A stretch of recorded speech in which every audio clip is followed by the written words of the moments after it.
Adventures in the एंथ्रोपोसेन bye गाया wins. Lesson 1। हमने धरती की शक्ल ही बदल डाली है।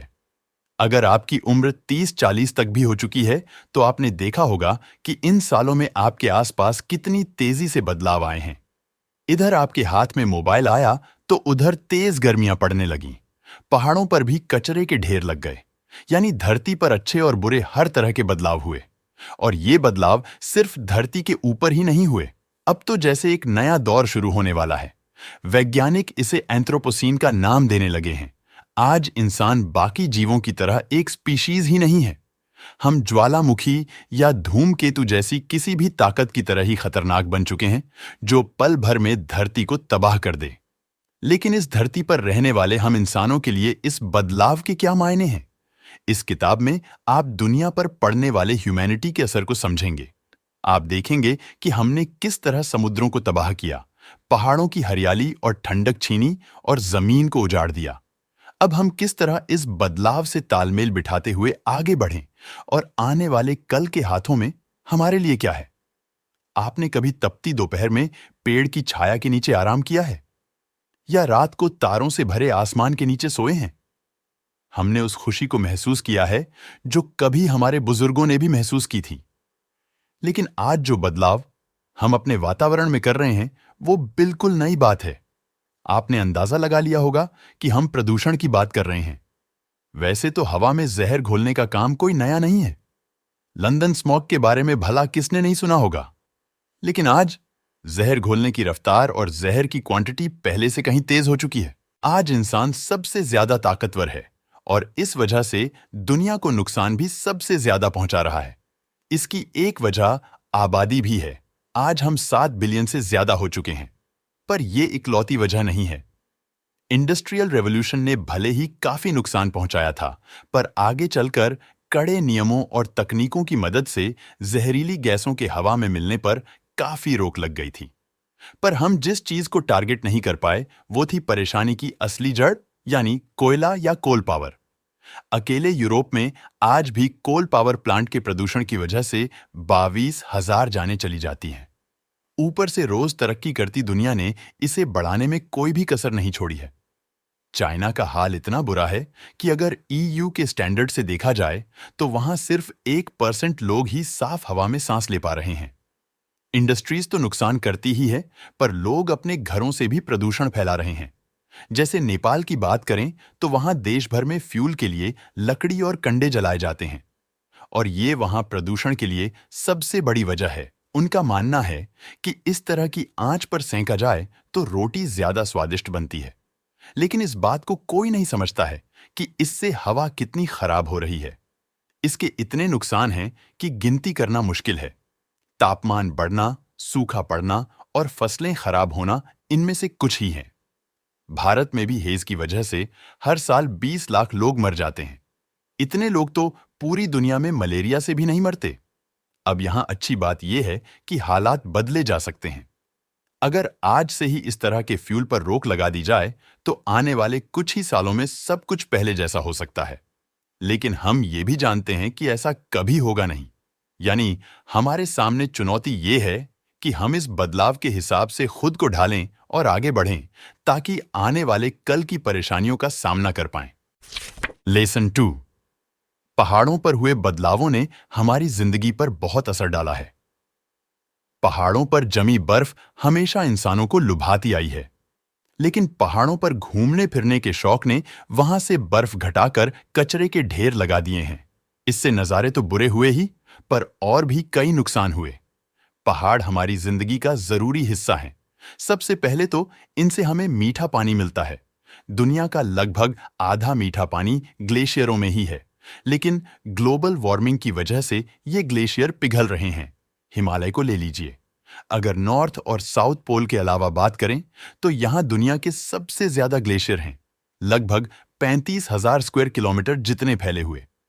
इनमें लगभग 4,000 क्यूबिक किलोमीटर बर्फ इकट्ठी है, लेकिन ये इतनी तेजी से पिघल रहे हैं कि इस सदी के खत्म होते होते लगभग 2/3 बर्फ का सफाया हो चुका होगा।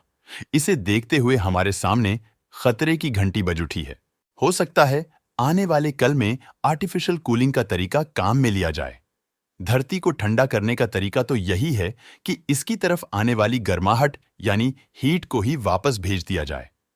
इसके लिए धरती के ऑर्बिट के आगे बड़े शीशे लगाकर सूरज की रोशनी को रोका जा सकता है, या फिर हवा में कुछ ऐसे पार्टिकल छोड़े जा सकते हैं जो हीट को रिफ्लेक्ट कर दें। भले ही सुनने में ये पॉल्यूशन की तरह लगता है, पर यह हमारे लिए फायदेमंद है। हालांकि इस कदम के भी नुकसान हैं। अगर किसी वजह से इस कूलिंग को रोकना पड़ता है तो तापमान एकदम से बहुत ज्यादा बढ़ जाएगा और ये धीरे धीरे हो रही ग्लोबल वार्मिंग से कहीं ज्यादा नुकसानदायक होगा। लेसन 3। नदियां एनर्जी का अच्छा सोर्स हैं, पर इसकी कीमत बहुत महंगी पड़ती है। नदियां हमेशा हमारी ढेरों जरूरतें पूरी करती आई हैं। पीने का पानी हो, कपड़े धोने हो, नहाना हो, मछली पकड़नी हो या फिर नाव चलाकर चीजें यहां से वहां ले जानी हो, नदी हर सवाल का जवाब रही है। पिछले काफी समय से हम नदियों से एनर्जी भी ले रहे हैं। आज दुनिया भर की 2/3 से ज्यादा नदियों में डैम बनाए जा चुके हैं और बाकियों में भी तैयारी चल रही है।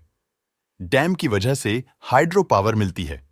इसमें पहले नदी के पानी को बांध के पीछे यानी रिजर्वॉयर में रोक लिया जाता है और इसके बाद टरबाइनों से तेजी से गुजारा जाता है, जिससे बिजली बनती है।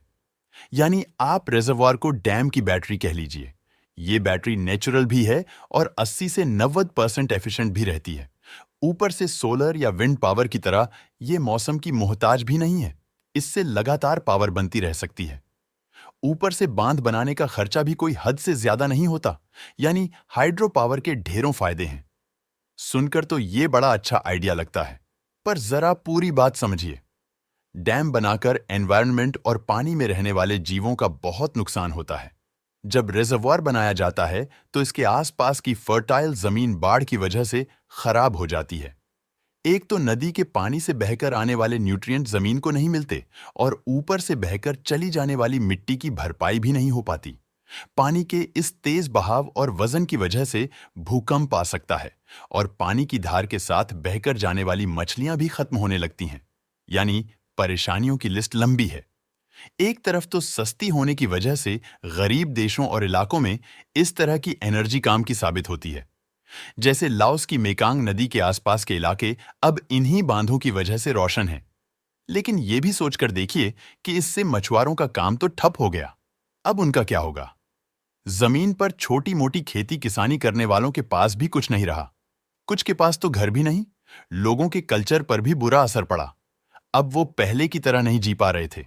यानी पूरी की पूरी आबादी चपेट में आ गई। हमारे सामने इस तरह के चैलेंज भरे पड़े हैं। यानी तरक्की भी करनी है, पर दुनिया को नुकसान से भी बचाना है। लेसन 4। इतनी बड़ी आबादी को खिलाने के लिए खेती के तरीके बदलने होंगे। ग्लोबल वार्मिंग के इस दौर में जहां पानी की किल्लत बढ़ती चली जा रही है, वहां जमीन पर भी खेती करना मुश्किल होता जा रहा है। अफ्रीका का उदाहरण ले लीजिए।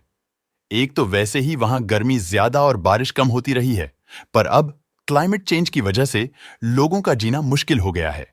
जैसे एक वक्त था जब युगांडा में पानी बहुत नियम से बरसता था। यानी किसान पूरी प्लानिंग से फसल बो सकते थे। उन्हें पता होता था इन दिनों में पानी गिरेगा। लेकिन अब बारिश का अंदाजा लगाना बहुत मुश्किल हो गया है।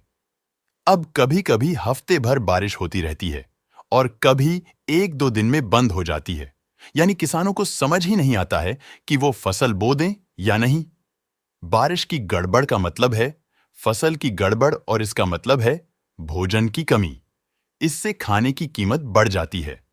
हम किसी बाहरी देश से तो हर समय मदद के भरोसे नहीं बैठे रह सकते, पर धरती को उपजाऊ बनाने के तरीके हैं, वो भी इस तरह कि कम जगह में ज्यादा फसल उगाई जा सके। युगांडा की एक किसान विनीफ्रेड ने अकेले ही ये कर दिखाया है।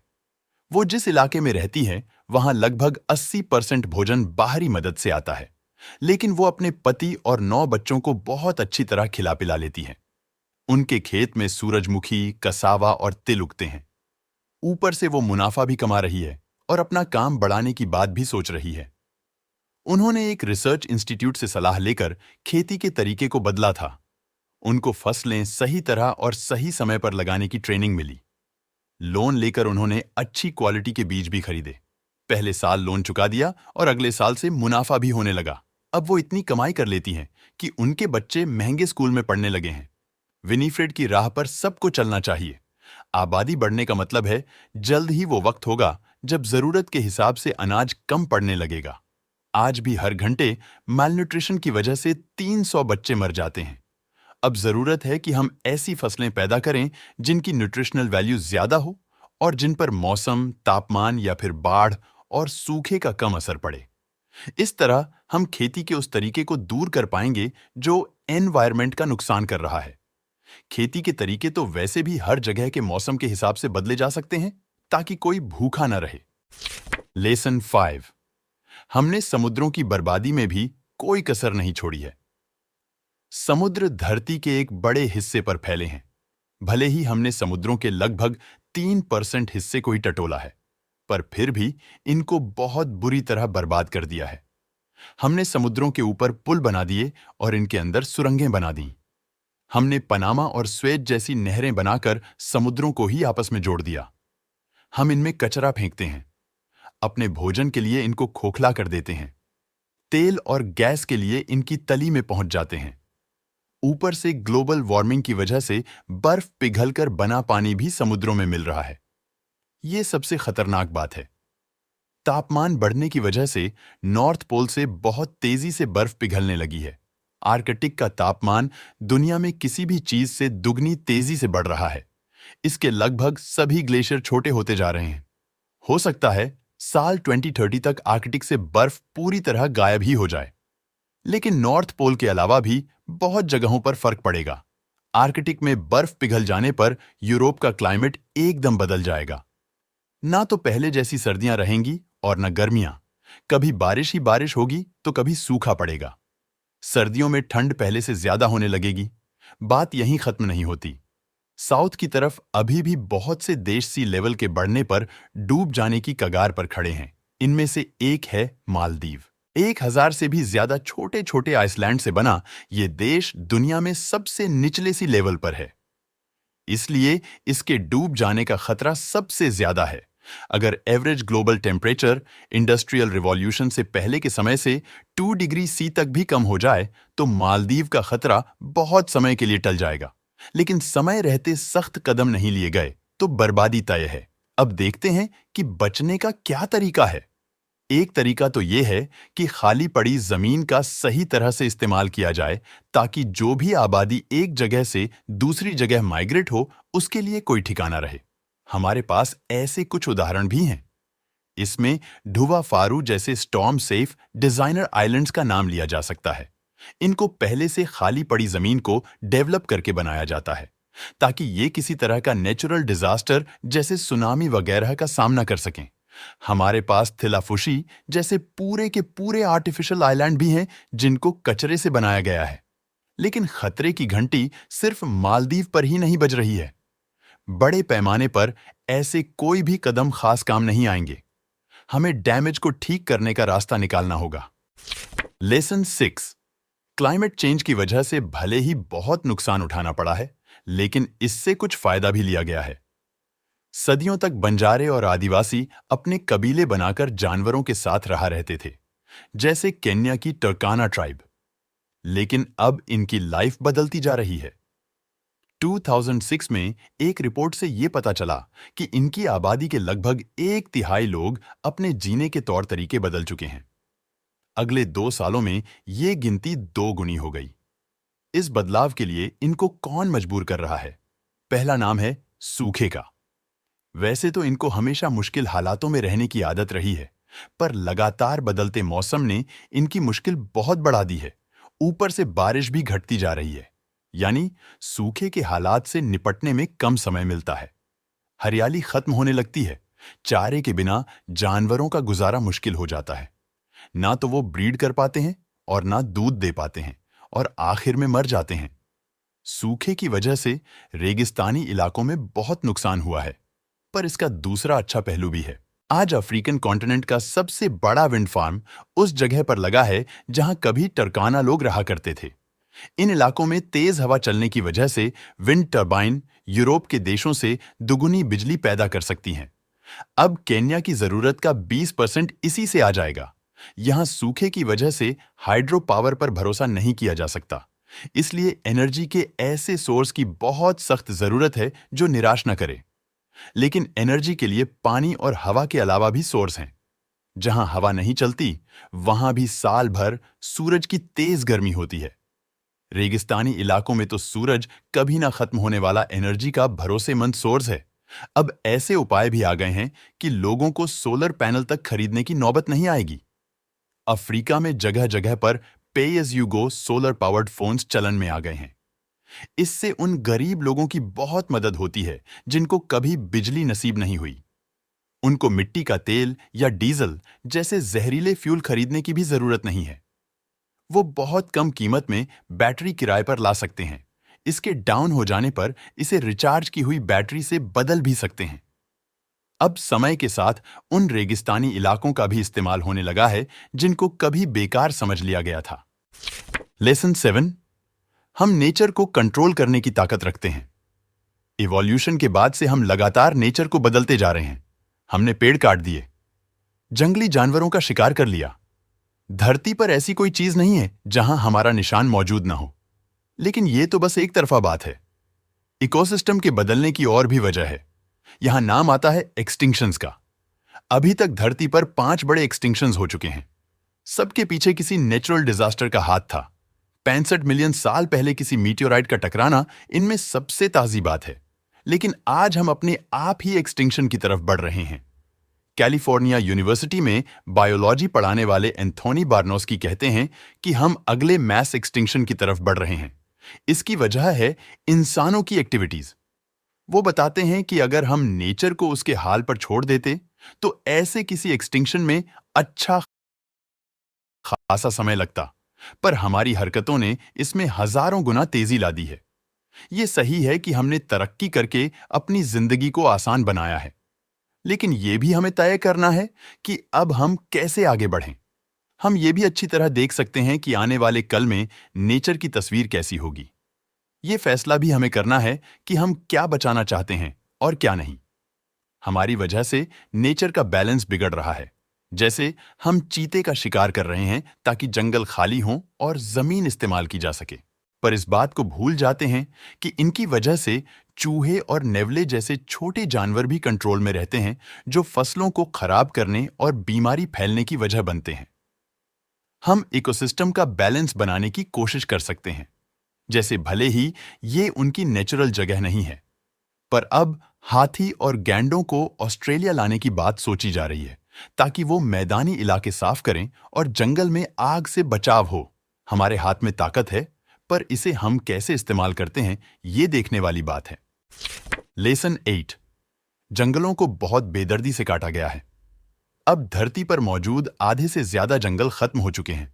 अगर यही रफ्तार रही तो अगली सदी आने तक बचा हिस्सा भी उजड़ जाएगा।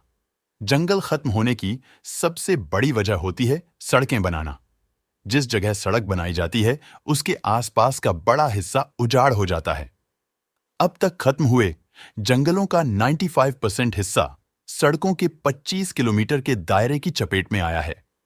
किसान फसलें उगाने के लिए जंगलों की सफाई कर देते हैं।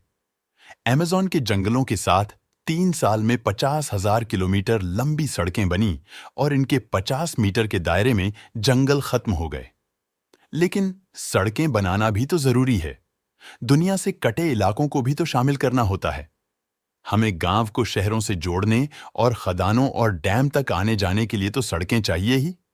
यानी सड़कें हमारे लिए बहुत मायने रखती हैं। दूर दराज के लोगों को अस्पताल और स्कूल पहुंचाती हैं, पर इनके नुकसान भी हैं। आम लोगों को तो फायदा होता है, पर शिकारी भी इनकी मदद से जानवरों तक पहुंच जाते हैं। अपराधी भी इनसे गुजरकर इधर उधर छिप जाते हैं। इन सब की वजह से अमेज़न में सड़कों का विरोध कर रहे लोग लगातार मारे जाते रहे। ऐसे ताकतवर लोगों को देखते हुए जंगल बचाना मुश्किल लगता है। लेकिन कनेक्टिविटी के और भी रास्ते हैं। जब दो इलाकों को जोड़ने की बात आती है तो रेलवे या नदियों का पहले से बना हुआ नेटवर्क एक अच्छा उपाय हो सकता है। पेरू में कैमिसी गैस प्रोजेक्ट इसी सोच पर तैयार हुआ, जहां घने जंगल फैले हैं। ये इलाका आइलैंड की तरह है। यहां नाव और हवाई जहाजों की मदद से लोग और सामान इधर से उधर जाते हैं। जमीन के अंदर एक पाइपलाइन भी बना दी गई जिससे आना जाना और आसान हो जाए। इस तरह जंगल वैसे ही हरे भरे बने रहे। जंगलों को बचाने के लिए जितनी हो सके उतनी कोशिश करनी चाहिए। लेकिन सच तो यह है कि ग्लोबल वार्मिंग बढ़ने के साथ जंगल पहले से कहीं ज्यादा तेजी से घट रहे हैं। लेसन 9। नेचुरल रिसोर्स का इस्तेमाल सोच समझकर करना चाहिए।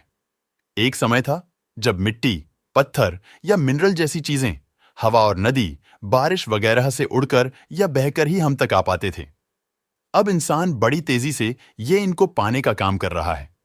कोयले का उदाहरण ले लीजिए। हम खदानों से हर साल लगभग 8 बिलियन मीट्रिक टन कोयला निकालते हैं।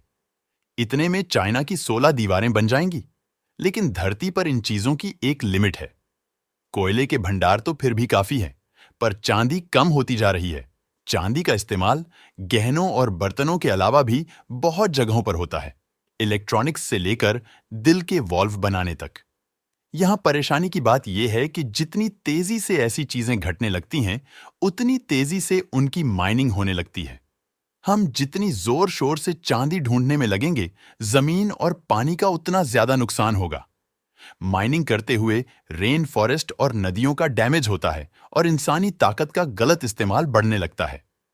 जरा पोटोसी नाम के शहर की बात करते हैं। ये बोलीविया में सी लेवल से लगभग 4000 मीटर ऊपर है। पहले जहां चांदी की खदानों की वजह से ये शहर खूब तरक्की कर रहा था, वहीं चांदी खत्म होते ही ये बिल्कुल ठप हो गया। खदानों में काम करने वाले लोग भी ज्यादा नहीं जी पाते। काम शुरू करने के लगभग 10 साल यानी एवरेज 35 की उम्र में इनकी मौत हो जाती है। लेकिन फिर भी हमारी जरूरतें बढ़ती ही जा रही हैं। पेट्रोलियम हो, मिनरल हो या और कोई भी रिसोर्स, ऐसा अंदाजा लगाया जा रहा है कि अगले 30 सालों में इनकी जरूरत बढ़कर हर साल 140 बिलियन मीट्रिक टन तक पहुंच जाएगी। अब सोचिए इनसे कितनी सारी वॉल ऑफ चाइना बनाई जा सकती है। इनमें कोयले की वजह से सबसे ज्यादा प्रदूषण फैलता है। अगले 25 सालों में कोल पावर प्लांट इतनी कार्बन डाइऑक्साइड रिलीज करने लगेंगे जितनी इंडस्ट्रियल रिवॉल्यूशन से लेकर आज तक हुई है। हमारे लिए इसके इस्तेमाल को कम कर देना भी आसान नहीं है। अभी दुनिया की पूरी एनर्जी की जरूरत का 86% कोयले से ही मिलता है। आगे एनर्जी की खपत बढ़नी ही है। यहां बिजली के दूसरे तरीके मदद कर सकते हैं। बैटरियों की मदद से काम आसान हो सकता है। ऊपर से बैटरी चलाने के लिए जरूरी लिथियम के भंडार फिलहाल काफी हैं। ये जो स्मार्टफोन आपने अभी पकड़ा हुआ है, इसमें भी लिथियम होने की काफी संभावना है। लिथियम के इस्तेमाल और भी बढ़ाए जा सकते हैं। लेसन 10। अब जिंदगी शहरों में बसती है। आप किसी भी जगह से ये किताब पढ़ या सुन रहे हों, पर इस बात की संभावना बहुत ज्यादा है कि आप शहरी इलाके में रहते होंगे। पहले जहां शहर खाली होते थे, अब ज्यादा से ज्यादा आबादी शहरों की तरफ आने लगी है। शहर तरह तरह की चकाचौंध, मौज मस्ती और सुविधाओं से भरे पड़े हैं। पढ़ाई करनी हो, जिंदा रहने के लिए काम करना हो या फिर एक आराम की जिंदगी बितानी हो, तो भी शहरों की तरफ देखना पड़ता है। किसी शहर में जितनी चहल पहल होगी, वहां जीना उतना आसान होगा। जैसे ही किसी शहर की आबादी दुगनी होती है, सैलरी लगभग 15% तक बढ़ जाती है, लेकिन प्रोडक्टिविटी भी बढ़ती है। आपको यह लगने लगा होगा कि शहरों में ही हमारी परेशानी का हल छिपा हुआ है, और यह सच भी है, पर सब कुछ इतना आसान भी नहीं है। शहर बसाने की अपनी परेशानियां हैं। बड़े देशों के हाल तो फिर भी ठीक हैं, पर छोटे या गरीब देशों की बात की जाए तो शहरों के हाल हैरान कर देते हैं। क्योंकि यहां लोग जैसे ही 4 पैसे कमाने लग जाते हैं, वैसे ही मनमर्जी शुरू हो जाती है। वो खाना बर्बाद करते हैं, कचरा ज्यादा फैलाते हैं। जबकि बड़े या अमीर देशों में लोग गांव की शांत जिंदगी बिताना चाहते हैं, यानी तस्वीर ही बदल जाती है। शहर भी अक्सर बिना प्लान किए बसने लगते हैं। जिसे जहां जगह मिली, वो वहीं डेरा जमाकर बैठ गया। इसकी वजह से कचरा, गंदगी और प्रदूषण बढ़ता है। जैसे जैसे विकास हो रहा है और शहर फैल रहे हैं, ये हम पर निर्भर करता है कि हम परेशानियों को दूर करते हुए आगे बढ़ते हैं या इनका ढेर इकट्ठा करते जाते हैं। मिलकर कदम बढ़ाएं तो कोई हल निकल सकता है, यानी हम अपने आसपास एक बेहतर एनवायरनमेंट बनाते हुए आगे बढ़ सकते हैं। कुल मिलाकर हम इंसान इस नेचर का एक हिस्सा हैं और अपनी बहुत सी जरूरतों के लिए नेचर पर निर्भर करते हैं।